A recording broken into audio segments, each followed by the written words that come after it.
First contact, the meeting of two civilizations. The USS Venture drifted in the vast silence of space, its hull gleaming under the twin stars of the Proxima Centauri system. Captain Elena Carter sat rigid in her command chair, staring at the massive alien warship that had appeared without warning. The vessel was unlike anything humanity had ever encountered. Jagged black metal, pulsating with eerie blue light, its sheer size dwarfing the Venture like a predator circling wounded prey. "Captain, they're scanning us," Lieutenant Hayes reported, his voice tight with tension. Elena took a slow breath. "Open a channel. Let's hope they're not hostile." The view screen flickered to life, revealing a being that was unmistakably alien. It had dark, ridged skin, slitted yellow eyes, and armor that gleamed like obsidian. When it spoke, its voice was deep, commanding, and laced with contempt. "This is High Warlord Zorvek of the Zeldar Dominion. Identify yourselves or be destroyed." Elena's heartbeat quickened, but she kept her expression neutral. "This is Captain Elena Carter of the USS Venture, representing the United Terran Alliance. We mean no harm." Zorvek's lip curled in something resembling amusement. "A species so primitive as yours has no right to travel beyond its cradle. Your vessel and your people now belong to the Dominion.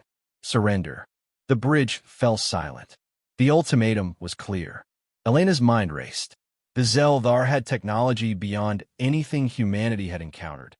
A direct fight would be suicide. But humans had one advantage: unpredictability. "Commander Patel, prepare evasive maneuvers," she said quietly. Then she faced Zorvek again.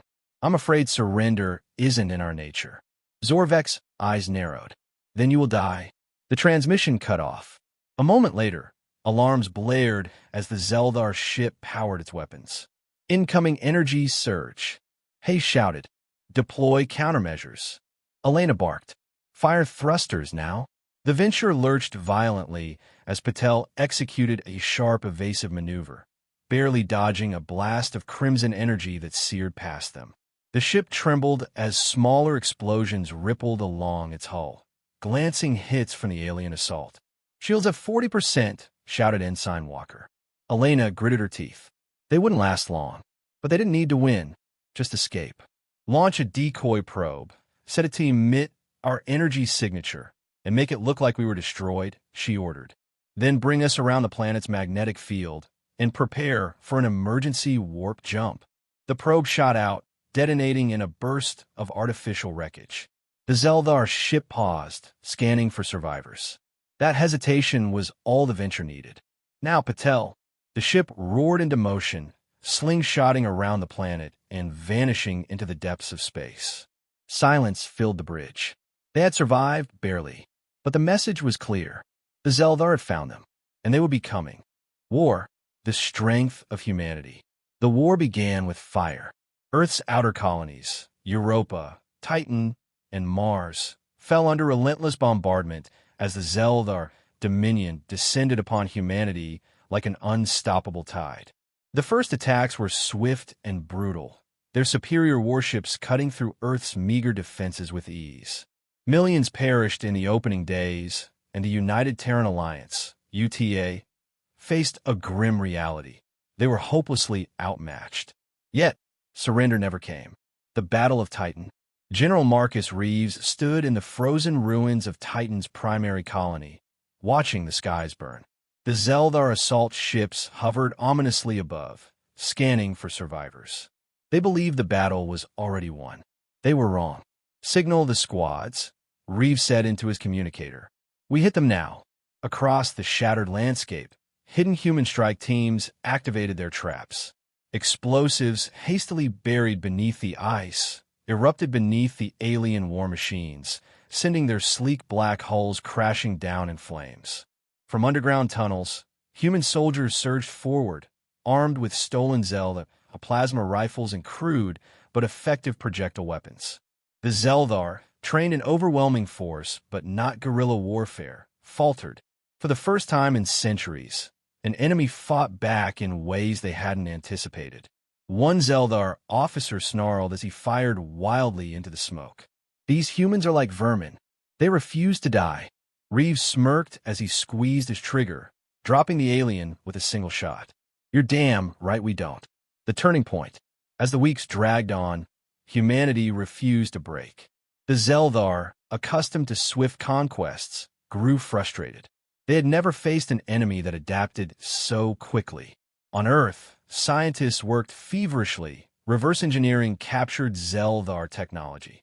Within months, humanity's first hybrid warships, outfitted with stolen energy shielding and improved propulsion, were launched.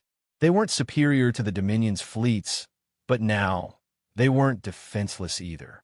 Then came Epsilon Eridani, the battle that changed everything. The Zeldar fleet arrived expecting another easy victory. Instead, they found themselves lured into a carefully laid trap. Human ships, seemingly retreating, suddenly turned and unleashed an ambush of devastating precision. Mines hidden in the asteroid belt detonated, shredding Zeldar warships. New human plasma cannons, though still crude, tore through enemy hulls. The Zeldar lost. On his flagship, High Warlord Zorvek watched in disbelief as his forces retreated for the first time in Dominion history. Humanity, this defiant, reckless species, had done the impossible. Withdraw, he growled. I will not waste my forces against animals who refuse to know their place. But deep inside, he knew the truth. Humans were more than animals. They were a threat. A stalemate forms. Months later, neither side had won. Humanity had bloodied the Dominion, but the Zeldar were far from defeated. As both forces regrouped, whispers of peace negotiations began. But not everyone wanted peace, and war was far from over. Peace, the price of diplomacy. The war had reached a deadlock. Both sides had bled. Humanity had lost millions, but the Zeldar Dominion had suffered something far worse: humiliation. For the first time in centuries, they had faced an enemy who refused to bow. High Warlord Zorvek, once confident in humanity's swift subjugation, now found himself at an impasse. And so, the impossible happened. A diplomatic envoy was dispatched to Earth. The tension of negotiation. In the ruins of Geneva, now the de facto capital of the United Terran Alliance, a tense meeting was underway. Ambassador Cathal, the highest-ranking Zeldar diplomat, stood before a room of grim-faced human leaders. His black ceremonial armor gleamed under the dim lights, his slitted yellow eyes scanning the faces of those who had defied his people. This war, Cathal began, voice like grinding stone, serves no one. The Dominion does not waste resources on prolonged conflict. We offer a truce. General Marcus Reeves, bruised and battle-hardened, scoffed. A truce? You massacred our colonies, slaughtered our people. And now that you've lost enough ships, you want peace. Captain Elena Carter, now a key military advisor, leaned forward. What are your terms? Cathal's jaw tightened. We will recognize your sovereignty if you agree to remain within your current borders. No further expansion. The room erupted into argument. Some saw it as a chance to survive. Others, like Reeves, saw it as another form of subjugation. We didn't fight this war just to be caged in our own system, Reeves snapped. We earned our place in the stars. The tension in the room was palpable. But before the debate could continue, alarms blared through the facility. A terrorist attack. The sabotage of peace. A rogue human faction, bitter soldiers unwilling to forgive the Zeldar, had planted explosives in the meeting hall. The first blast tore through the eastern wing, sending bodies flying. The second would have killed everyone inside had Elena not acted. Down, she shouted, tackling Cathal as debris rained around them. Security forces swarmed the compound, engaging the terrorists in a brutal firefight.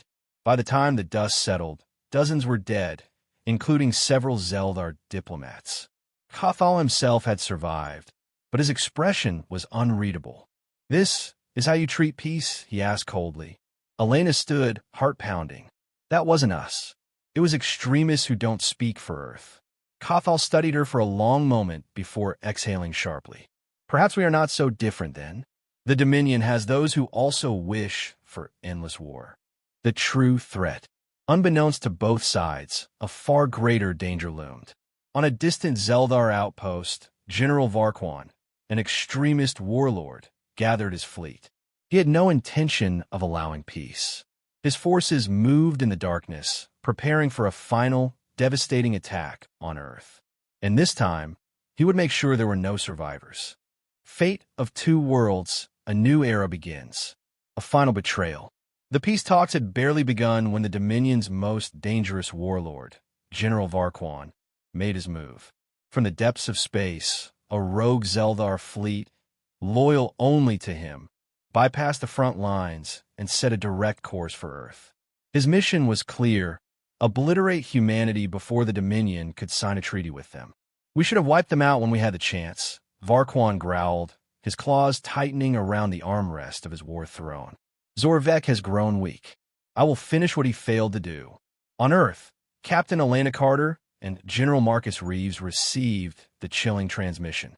A Zeldar fleet was inbound, one that didn't answer to Zorvek. "How many ships?" Reeves asked grimly. "Enough to burn Earth to the ground," the admiral on the comm line answered. A cold silence filled the war room. "We can't fight this alone," Elena said. "We need Zorvek's help." An unlikely alliance. High Warlord Zorvek's face appeared on the UTA's holographic display. His yellow eyes burned with fury, not at humanity, but at his own kind. "Varquan is a traitor," he spat. "His actions threaten the Dominion's honor. I will not allow this." A tense pause. "Then prove it," Elena challenged. "Fight alongside us." Zorvek's gaze hardened. Moments later, the impossible happened. Zeldar warships, ones still loyal to Zorvek, emerged from hyperspace alongside Earth's battered fleet. Humanity and the Dominion, once mortal enemies, now stood side by side against a common foe. As Varquan's fleet entered the Sol system, he was met with something he had never expected: resistance from both sides. And the final battle began.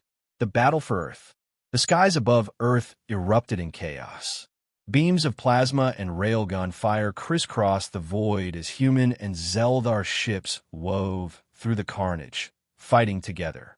On the surface, orbital defenses roared to life, blasting incoming warships from the sky. In space, Reeves led a daring assault on Varquan's command ship while Elena and Cathal spearheaded a boarding party to end the war once and for all. Inside the enemy flagship, Elena faced the warlord himself. "You fight alongside the Dominion?" Varquan sneered, his voice dripping with disgust. "You think they respect you? You're nothing but insects." Elena leveled her plasma rifle at him. "Funny, you said the same thing at the start of the war. And yet, here we are." Their battle was short, brutal. In the end, Elena stood victorious as Varquan lay dying at her feet. With their leader dead, the rogue fleet crumbled. The war was over. A new future. Days later, a treaty was signed. Earth and the Dominion had forged an uneasy peace, not out of trust, but out of understanding. As Elena looked to the stars, she knew one thing: humanity was no longer alone. They were part of something greater, and this was only the beginning.